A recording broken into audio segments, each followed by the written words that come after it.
Jutaan warga sipil Israel terpaksa mengungsi akibat luncuran rudal balistik hipersonik Palestina 2 Yaman.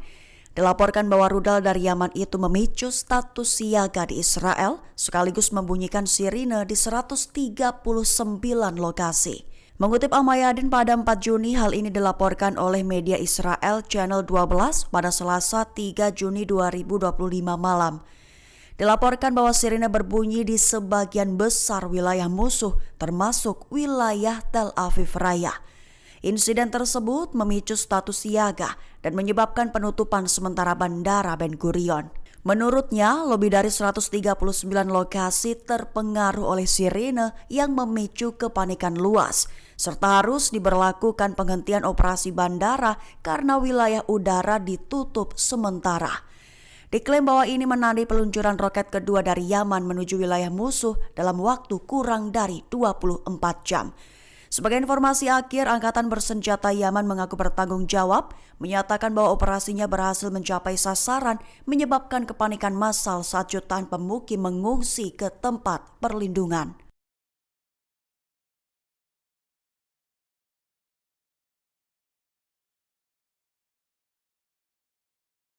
Era baru peperangan dimulai. Yaman bersumpah akan serang Israel sepanjang waktu dengan akurasi tinggi.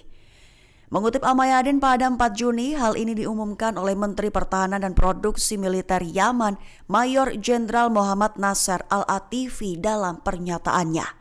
Al-Atifi menegaskan bahwa Angkatan Bersenjata Yaman sepenuhnya mampu meluncurkan serangan rudal dan pesawat tak berawak terhadap target-target strategis musuh kapan saja dalam kondisi apapun. Menegaskan bahwa serangan Yaman akan bersifat terus meningkat dengan jangkauan lebih jauh, sekaligus memiliki akurasi lebih tinggi dan akan beri dampak yang lebih luas di wilayah musuh. Selain itu, Al-Atifi juga mencatat bahwa Yaman telah berhasil menggagalkan agresi yang dipimpin Amerika Serikat serta menantang dominasi kapal induk dan armada angkatan laut di perairan regional. Ia juga menyatakan bahwa era baru peperangan telah dimulai, ditandai dengan munculnya rudal hipersonik dan sistem tempur udara tak berawak mereka di tanah para musuh. Wilayah dataran tinggi Golan meledak seusai dihantam roket dari Suriah. Ledakan besar terdengar dan sirene berbunyi menggelegar. Mengutip Al-Mayadin pada 4 Juni, serangan dari Suriah ini terjadi dan terdengar pada Selasa 3 Juni 2025 waktu setempat. Media Israel termasuk Channel 12 melaporkan adanya peluncuran roket dari Suriah ke wilayah Golan. Disebut menandai operasi peluncuran roket pertama dari wilayah Suriah terhadap pendudukan Israel sejak 5 Mei 2024. Sebagai respons, jet tempur Israel dilaporkan telah melanggar batas suara di udara Suriah dan drone terlihat di Quneitra serta Darah. Radio Angkatan Darat Israel melaporkan bahwa pasukan Israel telah mulai melancarkan serangan artileri terhadap sasaran-sasaran di dalam wilayah Suriah. Juga menyatakan bahwa mereka masih menelusuri asal peluncuran roket. Hingga kini dilaporkan belum ada korban jiwa, namun ketegangan meningkat di perbatasan. Drone Hamas dilaporkan telah kembali beraksi, menjatuhkan bom dan menewaskan tentara Israel di medan perang Sejaiyah di jalur Gaza. Mengutip Palestine Chronicle pada 4 Juni, aksi ini dilakukan tepat setelah 3 tentara Israel dilaporkan tewas di zona perang Jabaliyah. Menurut laporan Israel, seorang tentara IDF tewas dan 2 lainnya terluka pada Selasa 3 Juni 2025. Mereka tewas dan terluka selama bentrokan dengan perlawanan Palestina di lingkungan Sejaiyah timur kota Gaza.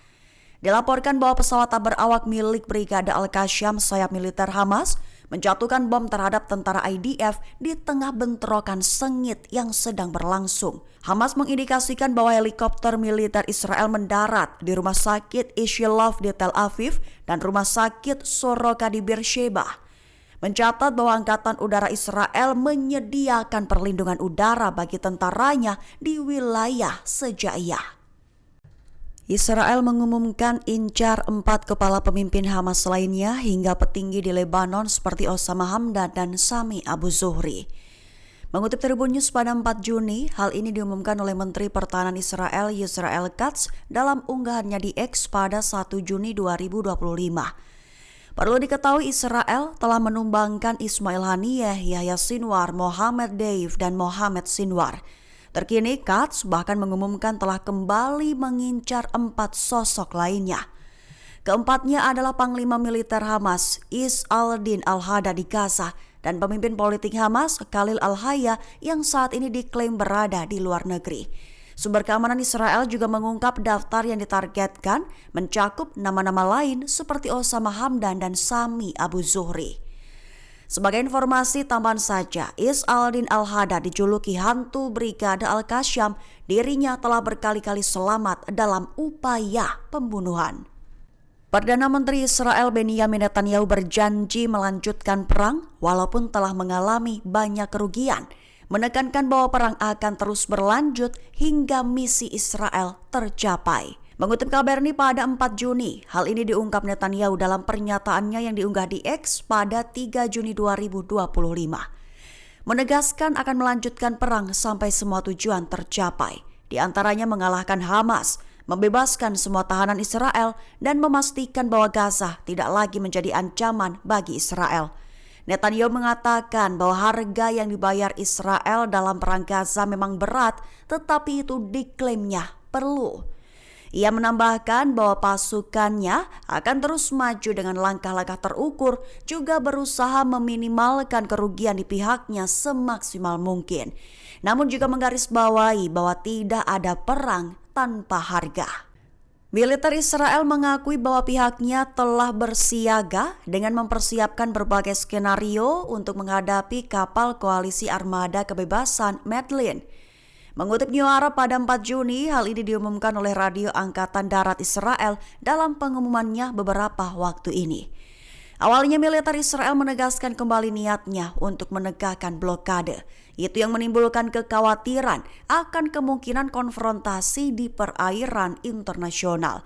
Dengan begitu, Israel juga mengakui bahwa pihaknya bersiaga dan siap menghadapi berbagai skenario. Perlu diketahui kapal Medlin berangkat dari Catania, Sisilia pada minggu lalu, membawa bantuan kemanusiaan seperti susu bayi dan alat medis bersama aktivis internasional termasuk Greta Thunberg, Liam Cunningham, dan Rima Hassan.